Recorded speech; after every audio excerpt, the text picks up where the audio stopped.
budget, and today we'll open with requests for bill introductions. No? Yes, and Representative. I have a bill to introduce. It's RS 2399. It's a bill regarding special ed funding and excess cost. All right, and just a reminder, committee, Monday is our last day since we're a non-exempt committee, to actually request a bill introduction in this committee. So be prepared.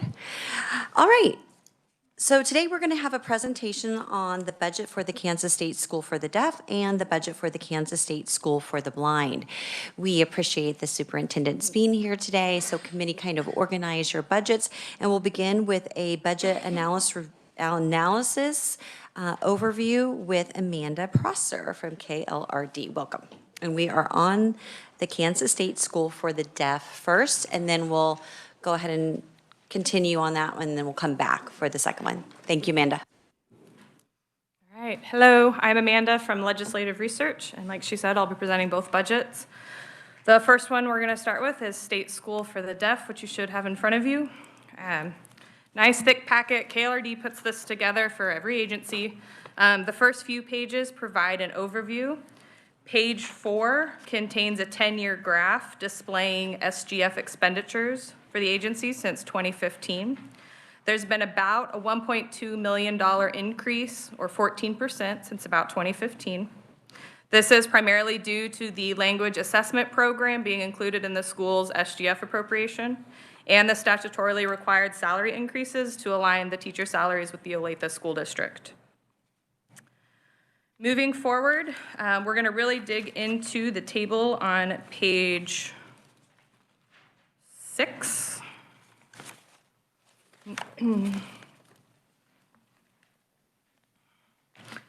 So at the top of the page, you will see that during last session, the school was approved for $15.4 million in expenditures.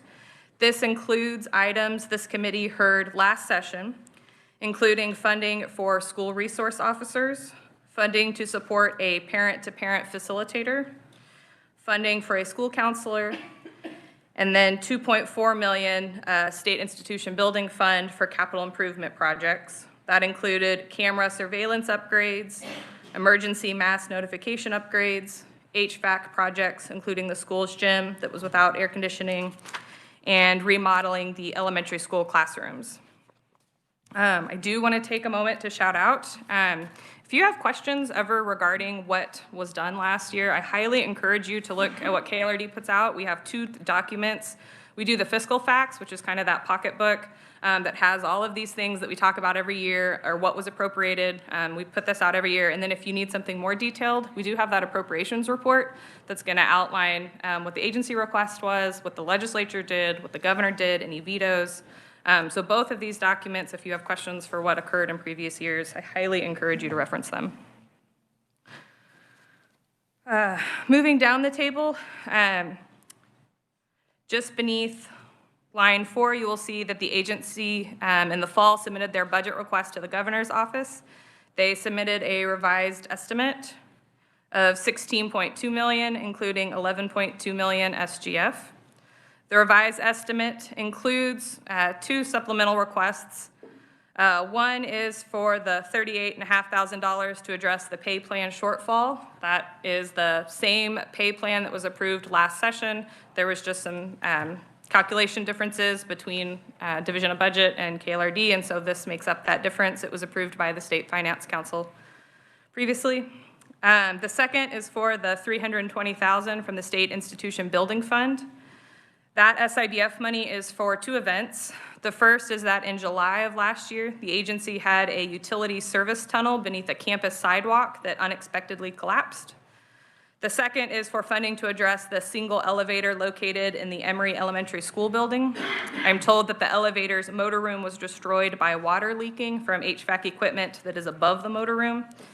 As I understand it, the agency is working to repipe HVAC drains away from the room, install water sensors, and build a new interior code-compliant watertight structure to house the new motor equipment.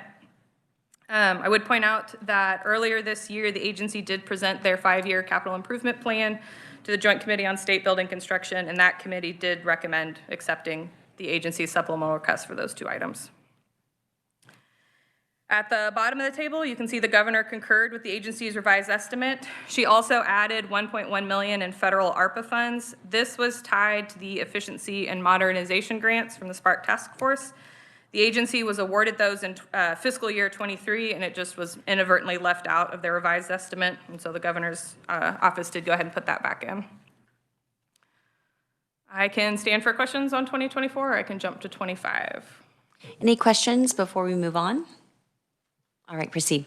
Alrighty. So next, we're going to jump to a similar table that's on page 10, I believe. Oh, page 9. I was off one. Here, you're going to see a table that concisely outlines the school's request for 25. The agency request is the subtotal line in the middle of the page, and you can see that the agency is requesting $17.4 million for fiscal year 25, including 11.6 SGF. The request includes just under $2 million from the State Institution Building Fund for capital improvement project requests, and $220,000 in cybersecurity enhancements. The agency states they have 2.3 FTE currently dedicated to IT, and this isn't enough. They are requesting $120,000 to hire an additional full-time IT professional, and then a one-time enhancement of $100,000 for a temporary IT position to advise and consult. Later in the table, you can see that the governor does not recommend the consultant part of the request. Rather, she funded the consultant through the Kansas State School for the Blind budget, knowing that the 2 schools share a lot of their IT. Lastly, for fiscal year 2025, both lines 4 and 6 deal with the statute requiring the salary alignment of teachers and licensed personnel with equivalent personnel in Olathe. The Olathe School District finalized their salary schedule after the agency had received their allocation from Division of Budget, which was estimating that, and that's in line 4. And then in line 6, you can see where the governor added $58,000 to address the difference from what was estimated versus what was actual. With that, I can stand for any questions on 2025, or I can move. There's a couple of other items in the document I was going to point out. Let's see if there are any questions, committee. Okay, Amanda, a real quick question. So when we head back to the page 9 and we're looking at the increase in Olathe salary match for item number 4, correct, $135,000. And then I'm kind of turning back to page 4 and looking at salaries and wages. And all the salaries and wages are combined. Is there another location to see the teacher salaries? And how many teachers do we have out of the 145? I feel like I should know, but I can't find it. I don't have that information in front of you. If the agency can't provide the number of teachers specifically, I'm happy to get back with you after committee. Okay, we might be able to get that answer. And then, so we don't know for sure if what that 135,000, what that percent increase might be from, let's say, the expenditures from the previous year for teachers, or what the average increase happened to be for the Olathe, because I think you said it was a little bit a different type of increase this year. I do have some information on that. May I grab something from? Sure, sure.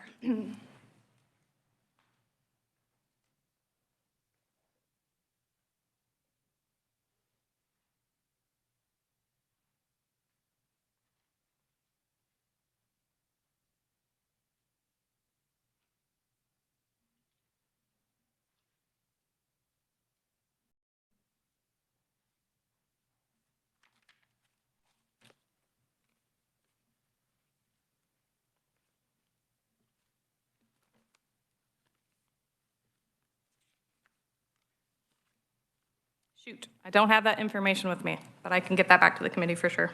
Okay, that's all right, and I think some of it we can get from Luann, and so, all right. Any other questions, committee?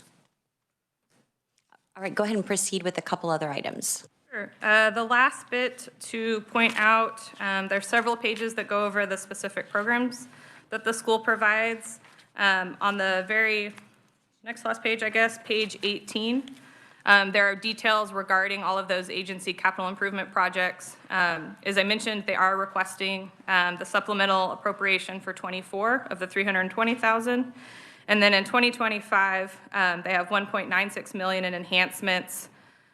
Those include an inflationary adjustment, finalizing the final phase of the Roth dormitory remodel, ongoing repairs to campus service tunnels, including safely removing asbestos and other hazardous materials.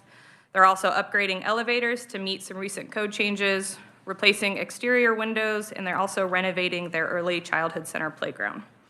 And all of those items did go before state building construction, both when they did their 5-year capital improvement plan and then this fall as well. And I think that's pretty much all I was going to touch on. Is there any more questions? Any other questions for Amanda?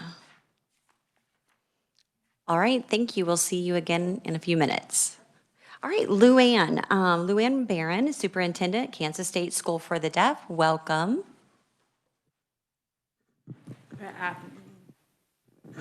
Good afternoon, Chair Williams and the rest of the committee. I am appreciative to be here to provide updates regarding our school. I know that the testimony includes a second page, so I hope you have that infographic with you. The KSSD community expresses our deepest gratitude for your instrumental role in securing funding and steadfastly supporting the Kansas State School for the Deaf, our dedicated school for deaf and hard of hearing students. Your commitment to education has been a beacon of hope for our students and families. With the funding support provided through the House K-12 Education Committee, we've been able to expand our resources, enhance our educational programs, and create an environment that fosters academic excellence and personal growth. Attached, you'll find a one-page infographic. It looks like this. It has some highlights. So this highlights the program expansion as a result of the appropriations you've given. As Amanda just mentioned, our school counselor position, our parent-to-parent support position, our SRO, or School Resource Office, all of that information is on that one-page data that shows that we are putting those state funds to good use to expand our programs. You will see that we are in 57 different counties, providing services to students through our outreach department. You'll see our LAP data, including with the funding that we've received the last 2 years, we've been able to expand our language assessment program. We just hired 4 full-time specialists, and we are continuing to assess students ages birth to 8 throughout the state. The school counselor funding, with that, we were able to hire a counselor who can provide more supports for students. Previously, the ratio was 1 counselor to approximately 140 students. So now it's approximately 70 students per counselor. So that has alleviated some of the workload and provided the ability to support students one-on-one as they need. Our Sound Start Birth to 3 program has been expanding quite quickly, and we look to provide more services there. So we appreciate the appropriations and the enhancement for fiscal year 24 that you approved during last legislative session. In recapitulation of this testimony pertaining to the governor's recommendations, KSSD concurs with the governor's recommendations for FY25 enhancement request for the information technology position and a temporary contract with an IT consultant to be shared with the Kansas State School for the Blind. So that would be a shared consultant for both schools. The Kansas State School for the Deaf also concurs with the governor's recommendation for the pay plan for state employees, raising the hourly minimum wage to $15.03 per hour and increasing the base pay of state employees by 5%. Furthermore, KSSD concurs with the governor's recommendation for the SIBF fiscal year 24 supplemental request and the fiscal year 25 base and enhancement requests. In sum, your belief in the importance of an inclusive education has not only transformed the landscape of our school, but has also positively impacted the lives of each student we serve, not only on campus, but students throughout the state that we serve through our outreach efforts. Through your efforts, barriers are being broken down, doors of opportunity are swinging wide open for deaf and hard of hearing students to realize their aspirations. So again, thank you so much for your ongoing support. I'm open for questions. All right. Oh, one more thing, sorry, I do want to add. Today I did bring a brochure that we have passed to the committee to help you understand the variety of programming that we provide. It's quite a comprehensive flyer. We're now serving, including both our on-campus and through our outreach services, approximately 700 students statewide. So that's a huge shift within the field of deaf education. So again, thank you for your support. So now I'm ready for questions. Thank you. All right, thank you for your testimony. Committee, what questions do you have for Luann? Yes, Representative Estes. Thank you. It's nice to see you again. How many full-time equivalents do you currently have, and how does that compare to last year? We currently have, I believe the number is 123 FTE. I know in the document it lists 145. We have some vacant FTEs that are not being utilized due to budgetary limitations.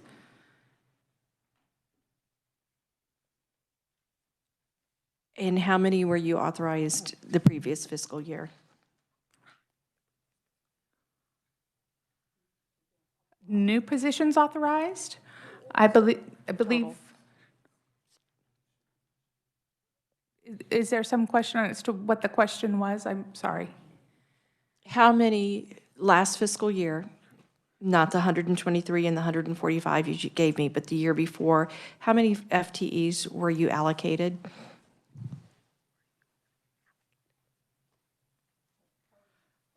With the current budget that we had, I'm just clarifying the question. Previous year. So the previous year, the funding for our school counselor and then the 0.5 for the parent-to-parent position, we were allocated that additional funds. Those were new positions, and then our SRO as well. I'm not sure I'm following your question exactly. I was just trying to compare your total authorized FTEs in the proposed budget and for the year before, and just see how that's growing. Representative Estes, are you referring to enrollment or FTE with staff? FTE. With staff? Okay. It's 145 is what we have total, but she doesn't have them all fulfilled. And in 2021, they had 143.5, so that's a few years back. Okay, thank you. But actually, you were asking something that I was hoping someone would ask, and that's enrollment, so. Representative Hill.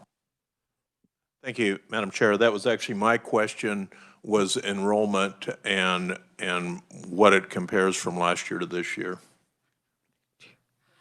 Our enrollment has been steady at 150 students on campus. Okay. However, our outreach, the number that we're serving, we count them as enrolled because they are receiving services from our outreach department.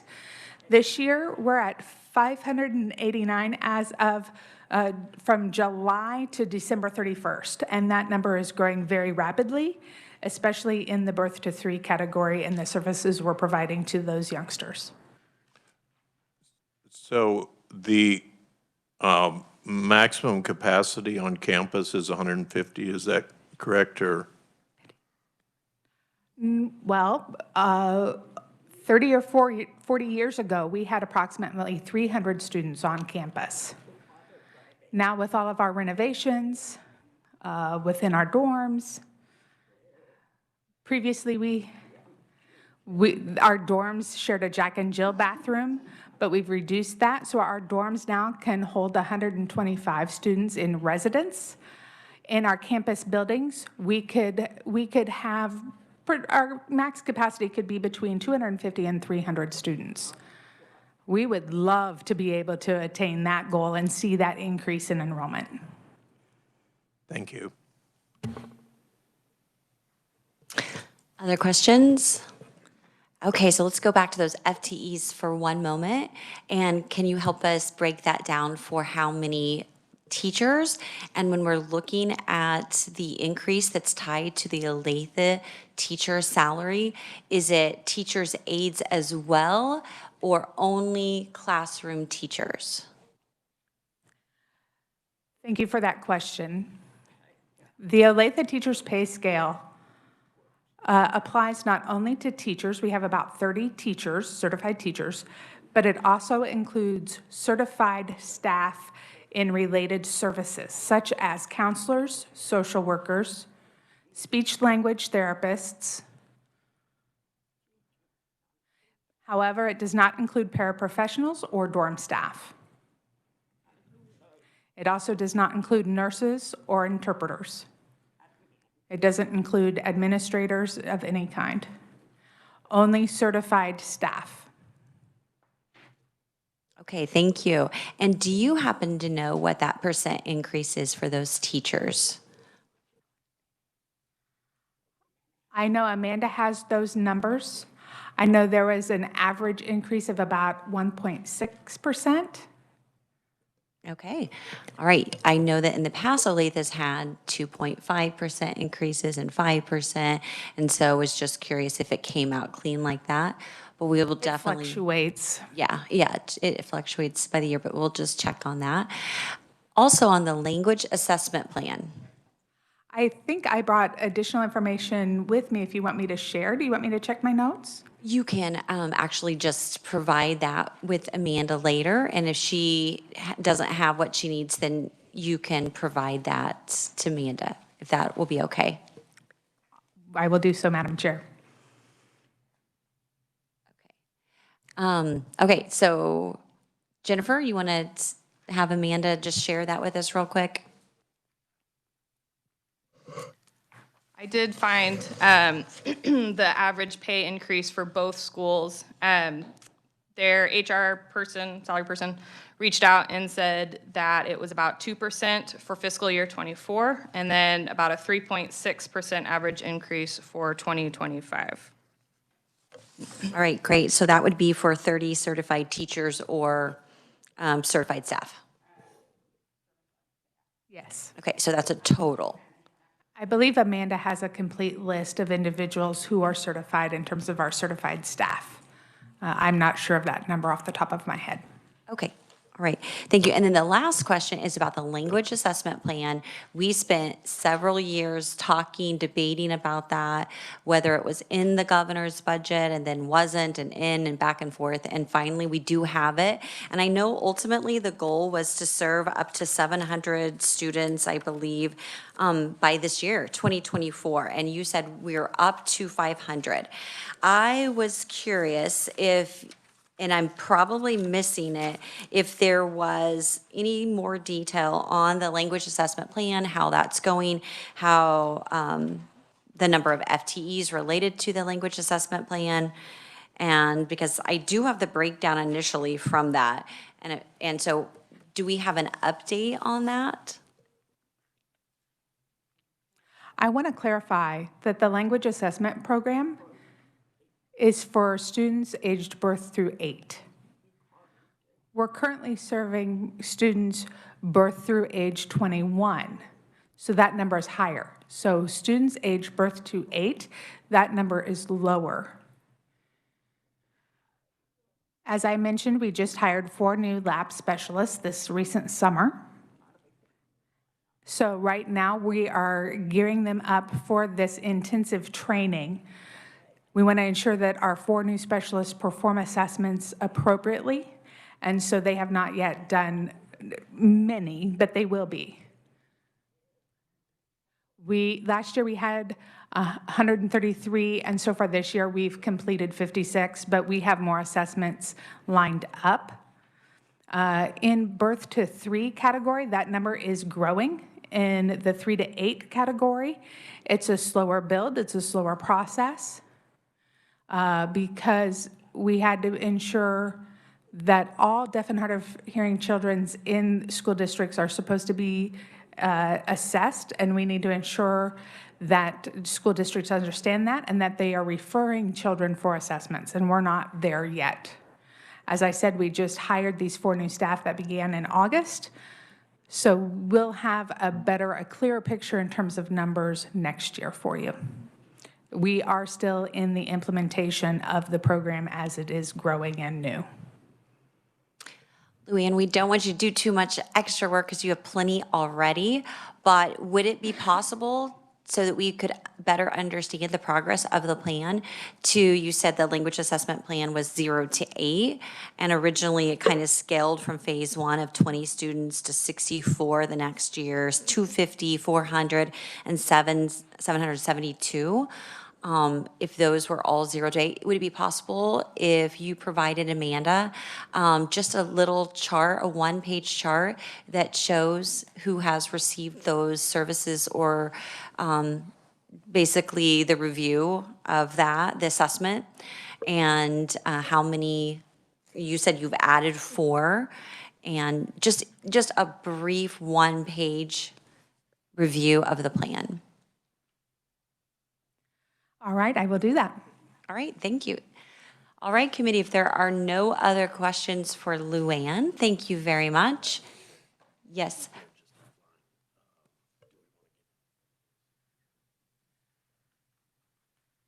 So actually, you, Representative Owsley, you may ask that question and I will talk, and I can speak to it.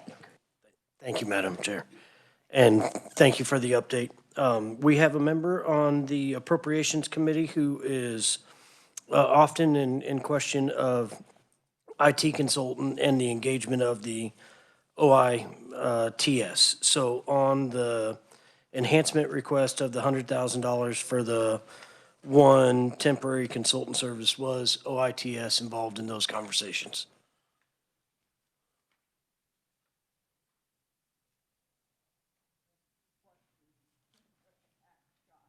That's a good question. I'm going to consult with John Harding. We could ask John to maybe speak to it in his testimony, because it is a joint, so that, if that's all right. That's perfectly fine. And I'm just trying to get out in front of a question that we may hear later on at a budget report. Thank you. Sure, and I will note for both superintendents that there is a bill progressing that actually does or handles cybersecurity. So the idea has been that we take a holistic look at cybersecurity rather than have a specialist at every single school or agency. And so we'll definitely try to get more information and make sure that your request is taken care of, but it just may not be in the same method as the request. So thank you, Luann. All right, thank you very much. Thank you. All right, committee, I'll take a few minutes to organize your papers, and we're going to invite Amanda back to speak to us about the Kansas School for the Blind. Welcome, Amanda. Welcome back.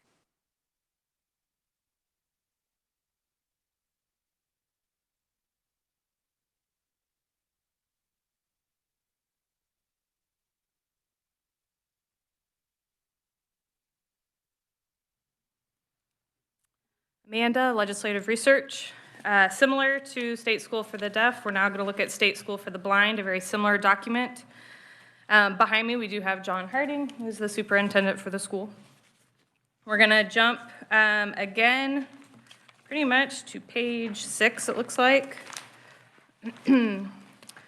At the top of the page, you will see that during the 2023 legislative session, the school was approved for $11.1 million in expenditures. This includes items the committee heard last session, including funding for those school resource officers, additional funds to support the On the Road extended school year program, the governor's recommendation to contract housekeeping services, and $2.3 million in state institution building funds for capital improvement projects.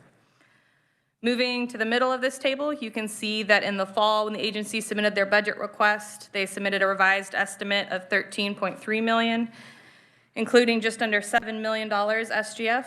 This includes an adjustment for the infamous pay plan shortfall. That would be on line 2. Moving on to line 3, $710,000 was added in estimated expenditures. That's a part of the $1.1 million the school received in 2023 for the Spark Efficiency and Modernization Grants. Just a timing error, the school was awarded these funds after the budget submissions last year. Item 4 in this last is an addition of $1.5 million and 7 FTE for the Family Infant Toddler Program with KDHE. You might recall the school was before this committee last year requesting these funds to expand their birth to age 3 services for children who are blind or low vision. Ultimately, though, this was funded through the Kansas Department of Health and Environment, who is the lead agency on the Tiny K Alliance, which is the network of programs that assist families with young children who have disabilities. My understanding is that with this arrangement, the State School for the Blind is able to use funding to hire the teachers to have the certification to teach students with the visual impairment. TSVI is what that acronym is, or teachers that have the COMS designation, which stands for Certified Orientation and Mobility Specialists. The school has used this funding to fill positions and bring services statewide. They have teachers residing in Lindsborg, La Crosse, Arc City, McLeod, Franklin, and Kansas City. Looking at the bottom of the table, you can see that the governor's recommendation includes no changes to the agency's revised estimate for 24. I can stand for questions, or would you like me to move to 25? Let's see if anyone has questions for 2024. All right, proceed. Jumping ahead to page 9, we're going to look at fiscal year 25. Here you will see the table that outlines the school's request for 25, including the various enhancements. The first enhancement is for additional teachers. The school would use the funds to hire and equip 5 additional certified vision teachers. The agency states that during the 22-23 school year, the agency was asked by other school districts to provide direct vision instruction to 81 students. At the start of this year, the agency indicated they had requests for 285 students. The agency indicated that these teachers would provide direct and online services to an additional 100 students. The governor did not fund this enhancement. Second in the table, the agency is requesting $300,000 for startup costs to transition their current preschool program into an inclusive early childhood program for children aged 3 to 5. With this funding, the agency could hire additional teacher assistants to provide childcare to both children with normal vision and children who are blind or low vision. The agency stated that they anticipated the program would be self-sustaining after 2 years of operations through typical fees assessed for childcare. The governor did not recommend that particular enhancement. Item 3 in the list is additional funding to provide occupational, speech, and physical therapy services. Through fiscal year 24, the agency has paid for these services from its general fees fund. However, the number of students requiring therapy services as a part of their IEP is increasing, and the school would like to use SGF on this. The governor did recommend this item. Item 4 is for staffing and materials for the school's on-campus extended school year. Last session, money was appropriated for the On the Road program, which reaches rural parts of the state. The money you see in this table would fund staffing and materials for the on-campus version of the summer extended school year. Item 5 is the school's version, this school's version of the IT request, similar to what was described earlier. 1 FTE for an IT professional hired by the school, and then 1 IT consultant position. And as I said earlier, the governor does recommend both pieces of this, wanting the consultant to be shared between the 2 schools. Lastly, in item 6 are the capital improvements from the State Institution Building Fund. Similar to what I mentioned before, they have an inflationary adjustment. They also are requesting $180,000 for safe testing and removal of asbestos found in the campus utility tunnels as they do those repairs. They're looking for just under 887,000 SIBF to remodel the campus, including the campus gym, excuse me, including fixing the rippling gym floor and then eliminating a 5-foot tall stage to a much shorter, safer stage.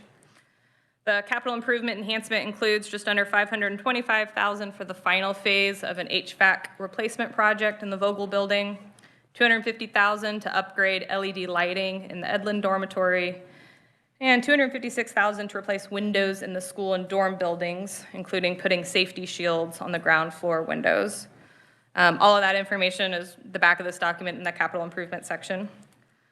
The bottom portion of this table outlines the governor's recommendation. As I mentioned, she does not recommend the 5 vision teachers in outreach or the early child care program.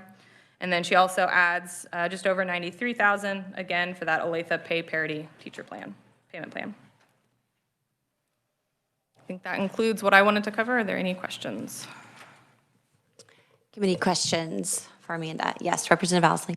Thank you, Madam Chair, and thank you, Amanda. On the 5 vision teachers, can you list the students that they were requesting the addition?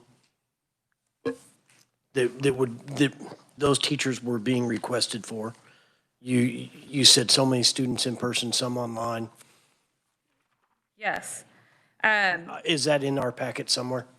I think it might be, but if it's not, so in the 22-23 school year, the agency says that other schools asked them to provide direct services to 81 students. At the start of this year, the agency had requests for 285 students. So that went from 81 last year to 285 this year, and then you said plus an additional 100 for online services? They anticipate that the requests that they are asking would provide for an additional 100. I think that might be a part of the 285. And these are all K through 12 students? I'm not sure. The agency would have to clarify on that. Okay. Thank you, Amanda. Thank you, Madam Chair.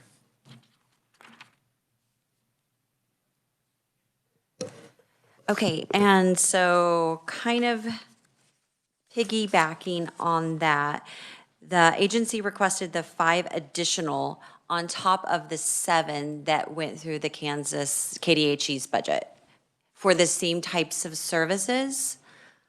No, these would be for 2 different programs. The KDHE one is primarily birth to 3 or 3 to 5. It's that younger group. These 5 vision teachers are for the K through 12, I guess, or I think up to 21, but for that group of children, not for the Tiny K program. So I have a question that kind of commingles our education budget. So either you or Jennifer could potentially answer. So for example, if we had, or if we selected to fund 5 teachers that would potentially be in K-12, I think Superintendent Harding said yes. Those students would be special education students. And if so, the state would be paying 92%, theoretically, excess costs of the total expenditures, including those expenditures. Because I'm thinking then, would there be a potential for double pay? Because we would be paying for the 5 teachers, and unless they were reimbursed, but even if they were reimbursed, that we would also be paying for them under special education. How does that work? John, you may know and you can answer that, but I'm just wondering if Jennifer or Amanda know. I have my suspicions, but knowing John Harding's here, I think he would be the best person to answer. So John, when you come up, you know how that works? Okay. Maybe, okay. Well, you don't have to answer yet, because I know that the school districts they pay some fees for services, and then that goes into your budget. But I mean, in this case, I feel like unless these services, there were no charge, and you can answer that. If you go into a school district, if there's no charge, then in reality, even if there's no charge, these are services the state's providing for special education and not getting any type of count for that, for fulfilling that need for those students in the school. So sometimes I wonder about the overlap of services in our budgets and how the funding moves from one to other, and if we're ever having, we're paying twice. A simple question. I'm looking at the Family, Infant, Toddler Services page, the FIT page, and what does TSVI stand for? Because it's on the brochure that we received. Sure. But it's like the TSVI is next to the names of, those are the teachers. Like, for example, it has a map of the state. What's TSVI? So these are teachers that have a certification for students with visual impairment. So teachers, students, visual impairment. Okay. They have a grant fund through the Kansas State Department of Ed, where they have agreements with various universities that help prepare any teacher, doesn't have to necessarily be a special education teacher, to become a TSVI certified teacher or a certified orientation and mobility comms teacher. I'm told it takes about 2 years to complete that process, to receive that designation. Do those students that go through this certification program have to pay a fee themselves, or is this something that KSD provides? Do the teachers?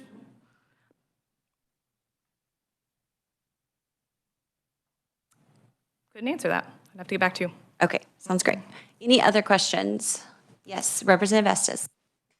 Thank you. On your page 2, it would be helpful moving forward to know the dollar increase. When you say you increase FTE positions, I'd like to know what that means in dollars. Also, kind of along the same line of what the chairman was asking, it would be helpful to have a good picture of what the districts are asking the school to do. Are they asking them to have the child come in to their school full-time, therefore funding needs to follow the child, or are they going over to that other district and asking them to provide support? I'd like a better picture if you know that. If not, I'll save that for the next conferee. Certainly, I'll let them answer, and if there's any additional questions, I'm happy to follow up with you. Okay, thank you very much. All right, if there are no further questions, we'll go ahead and invite Superintendent John Harding up from the Kansas School of the Blind. Welcome. Thank you, Madam Chair and committee members. I'll be brief. I know you've got a lot of questions, and I'll do my best to answer this. I'm John Harding, Superintendent School for the Blind, Kansas City, Kansas. I wanted to thank you and express gratitude to the state for their 156-year support of our school. I'm an old social studies teacher, so I like history, but I think what matters is what we do moving forward and today. So your support allows us to serve really over 800 kids a year in this state. There are probably 1,500 kids in this state, at least, who are blind or low vision, significant enough to impact their education. And frankly, unemployment amongst this population for adults is very high, 70%. We believe partly that's because services and skill development at the youngest ages is not happening in the way that it should. So that's really our focus, and one of the things that we're able to do. Someone asked a question. We have about 50 students on our campus. That fluctuates. It's very difficult for students to enroll in our school. That's because federal law requires that that decision is made by IEP teams, and it must be in the least restrictive environment. So we're considered a more restrictive setting for students. So it's a little bit difficult for students actually to be placed or enrolled in our school. That's especially true if parents don't know that's an option or what we do. The second thing I wanted to do, besides thank you probably don't hear that enough, is to let you know that we're innovating. We're not just sitting still, we're changing and adapting to the needs of the future, and I'm very proud of that. You've heard of some of our programs. We had a one-page sheet that says the things that we're doing. We're offering computer science. Many of our students do not participate in more of the rigorous programs in public schools. Sometimes those materials aren't accessible for them. Math, as an example, is very hard for students who are blind. So we have an accessible Microsoft Teals program, a wonderful makerspace that's getting some recognition and awards. We pair that with a mobile STEM unit that goes out to schools, and it's not just for kids who are blind, it's for regular ed kids to understand what the disability is and what it might be like if they had a disability. Our blind sports outreach program, we're helping kids feel confident and join with their peers in sports and movement in ways that they've never done before. So we're very proud of those programs, and these aren't done in isolation. Nothing we do is by ourselves. It's with support of our community. So we're reaching out and asking our community to support us. We're not just relying on the state to do that. Some of those donors have been State Farm and Shields, Voya Financial, Sunderland Foundation, the Victory Project, the KC Blind All-Stars, our nonprofit, helps us. And then just some private donors have been very generous to us. So we're not afraid to reach out and ask for help and to let you know that we're not just sitting still. We're asking others to support our mission. Our outreach vision teachers are serving more children than ever before. There were some questions about what that is. Direct service is really teaching a Braille or teaching cane skills. These are skills that you need specialized skills to do. You wouldn't learn that in a typical teacher preparation programs, and that's where we're getting more requests. Schools are asking us to provide more of that service in rural parts of the state. So and we're happy about that. We would like even more requests, but it's hard with our current FTE to meet all of those needs. Finally, and we're going to host an advocacy at the Capitol Day, February 7th. We've approached some of your staff. We'd love to bring our kids to your office and introduce them to you and have them thank you for your support. We're just asking that you concur with the governor's recommendations. We just had Amanda did a great job describing what those are, and I'm happy to answer any questions that you have at this time. Thank you again. John, thank you for bringing your kids, your students to the Capitol. You did that last year. It's just a joy for us to actually see the students here and enjoying the day. So that's wonderful. Thank you, and thank your staff. They've all been very gracious, so thank you. Questions from our committee? Representative Estes. Can you give me a breakdown of what you're doing for other districts? Are they coming to you? Are you going to them? What combination thereof that looks like? I mentioned in our data that our service requests come from local districts. They request the service from us, and almost universally that means that we go to them. There are occasions when a student needs a placement at our school, and that service request might deal with the placement of a student in our school, but typically that's one of our field service representatives for 3 to 21, or our infant toddler specialist for birth to 3.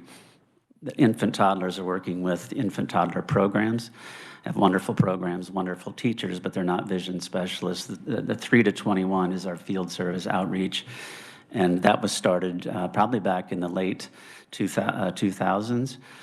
Before I came to the school, but it has expanded dramatically, and we've shifted our staffing to put more resources in outreach, because that's where the kids are. And not all students need to come to our campus. If we can serve them in their home school and home communities, we want to do that. Representative Hill. Thank you, Madam Chair. I echo the chair's excitement about February 7th coming up, and look forward. Excited too.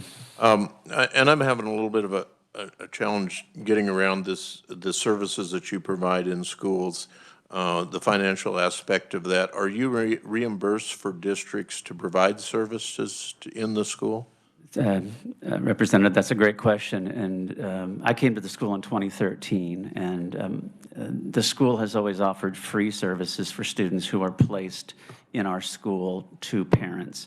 When they're placed in our school, the only cost that the school districts pay for is transportation, which is reimbursed at 80%, And then occasionally we have students who have pretty significant disabilities and require medical assistance, personal assistance, and we'll ask those districts in those cases to pay for those one-to-one assistance. When we go out and provide outreach to districts, legislative proviso has allowed us to charge 20% of total cost to those districts. So we charge a nominal fee when we go out and provide Braille instruction or cane instruction to those districts. Most of our services are free. If they invite us to an IEP meeting, for example, it's totally free. If we do an observation, totally free. A presentation, free. But those direct services we do charge for because we have to travel. Sometimes there's hotel reservations, car rentals, things like that. So we have been allowed to charge 20% of total cost, but it's much cheaper than what they would pay if they had a private consultant come out.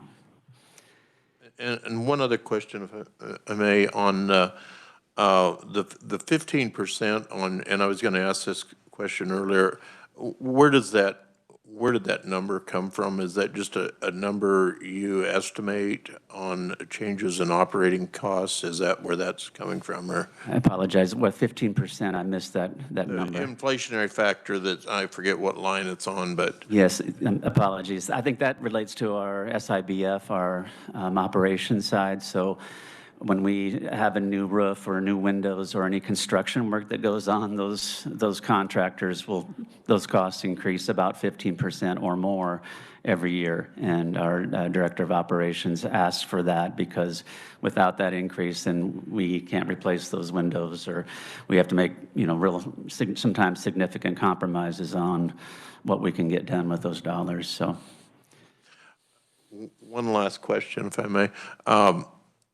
Do you know, so a district where you're providing services, they have that child enrolled in their school, correctly? That's correct. And they are being reimbursed by the state for providing special education services for that child based on the disability.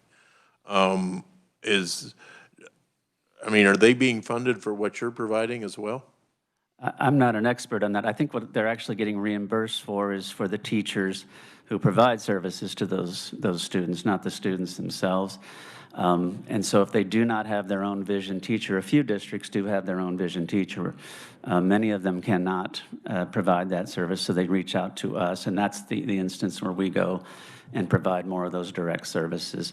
And then we just charge, as I said a minute ago, 20% of what we estimate to be the total cost for that to those districts.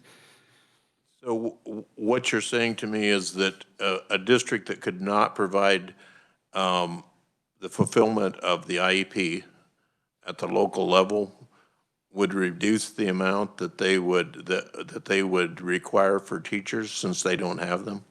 I'm probably not qualified to answer that question, but we do provide the vision services, and we try to encourage districts to reach out to us, because if they can't provide that and they can't contract for that service, then the child doesn't receive it, and we never want that to happen. So that's why we've increased our outreach and our availability to schools who desperately need that help in some cases.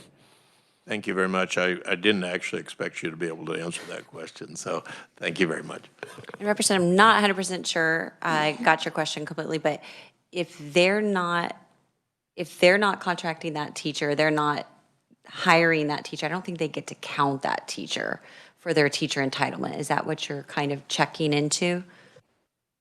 Well, this probably goes to confusion that we have in the whole formula for special education, which might be a whole lot bigger topic. But it's my understanding that a school district puts together the disabilities that they have and in their school, and then adjusts that to how many teachers it will require to meet that. And my question is there an adjustment when the state school is supplying personnel to do that? Do they adjust the number of teachers that are required to provide the services? Got you.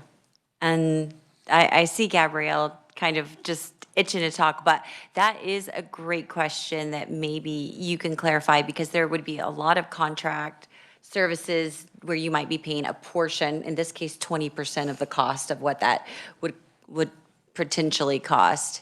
So we won't put you on the spot right now, Gabrielle, but maybe that's something that we can, if we're actually going to review this on Thursday, maybe you can provide back a response, and you can provide that to Amanda, and then Amanda can share that with us on Thursday.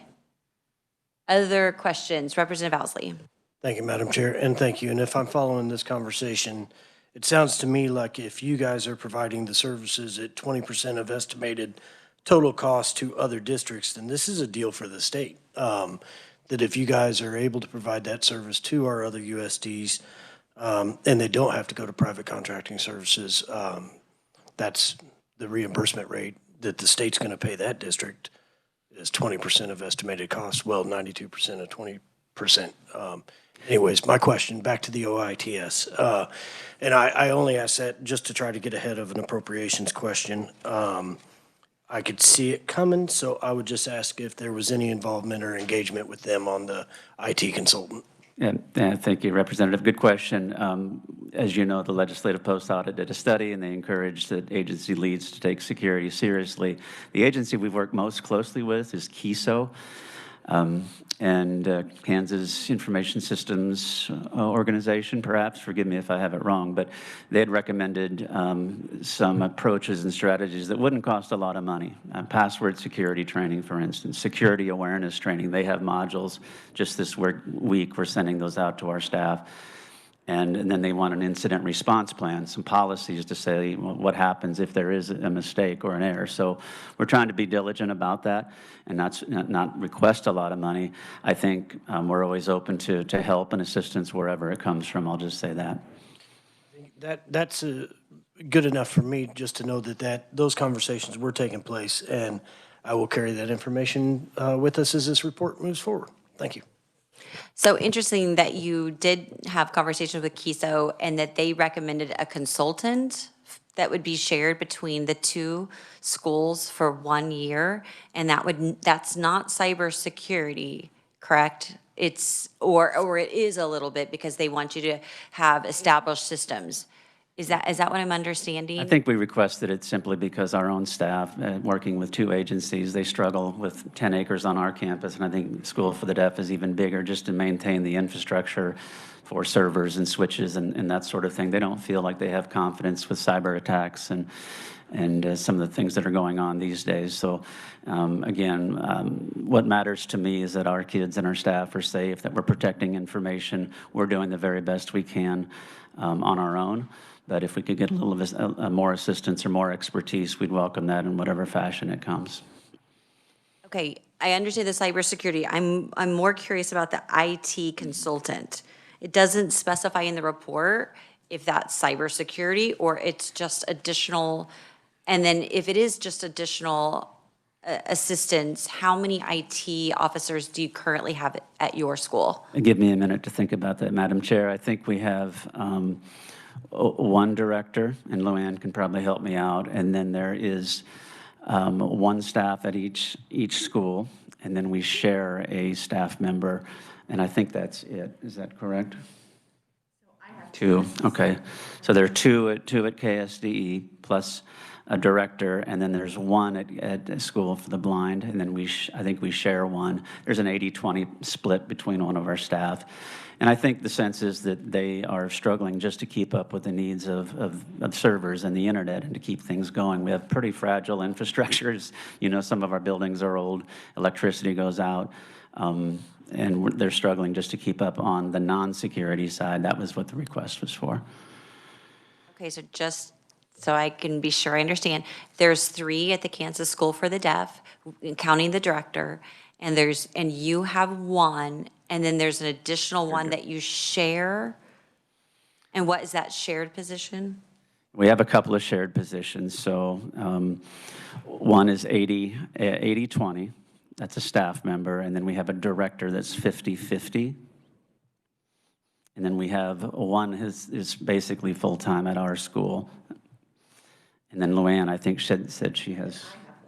Okay. Does that get a little confusing? Is that 3? So is that 3 for the School of Deaf plus the director that you share?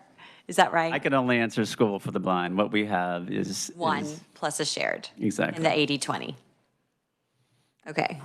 Not 100%, but Amanda, I'll let you help me figure out the other one later. If it's 3 plus 1 plus the shared director plus the 80-20, or how that really works. And so, yeah, we don't have to stay on that topic. Any other items? Yes, Representative Owsley. Thank you, Madam Chair. And back to the enhancement on the 5 vision teachers. What, are you going to have to cut services if we follow the governor's recommendation and not, not give you that? Or are you going to be able to remain with the 81 other districts, or the 81 students from other districts currently getting service, just not the 285 expected? Representative, I can answer your question this way. I would always have concerns that students' needs are not being met in a way that they could be. And what we do when we hire staff is we can cross boundaries and borders. We don't need memos of understanding to serve students in 3 districts in a particular area. It's an efficiency for us to serve those students as opposed to each small district developing their own program. That really doesn't make sense for a small population in our view. And if we don't have additional teachers, then I'm really concerned, of course, for those students in small rural districts who may not have access to a vision teacher or an orientation mobility teacher, and they are too far away, frankly, or too young to come to our school. The question we have is how are they getting their needs met? Are they developing the skills? And do parents really know what to ask for? It's about skill development more than grades. We're interested in skills, birth to 21, so they're ready for adulthood and can be productive and work and engage with their community. So I hope that answers your question. I know this committee hates to go against the governor's recommendations, but maybe we could bring that up in our conversations. Thank you. Well, you've also heard all the back and forth on FTEs, and that would be a struggle. But going to the FTE positions, we actually approved 83.5 in 2023. We're at 89.5 because of the KDHE 1.5 million, where they added 7, but then you only use 6. So out of those 89.5, can you just clarify for us one more time what number of FTE would be actually on site at the School for the Blind versus the number that would be out in the field predominantly? Because some of them might be, like, as you mentioned, traveling. And we know 6 for sure, but how many other exist for those 81 students, 285, and so forth? I did a quick count as I was seated back here. We have about 39 certified staff, excluding OT, PT, speech. But your question is, how many are on campus versus how many out in the field? The majority of our certified staff are now in outreach. They're providing services across the state to schools, not on our campus. And I've been blessed to be able to recruit teachers to come and serve in that role, because that's where the kids are. That's where they're getting the majority of their services. And if we can meet that need in their local communities, we want to do that. So I would say that almost two-thirds are now in our outreach positions.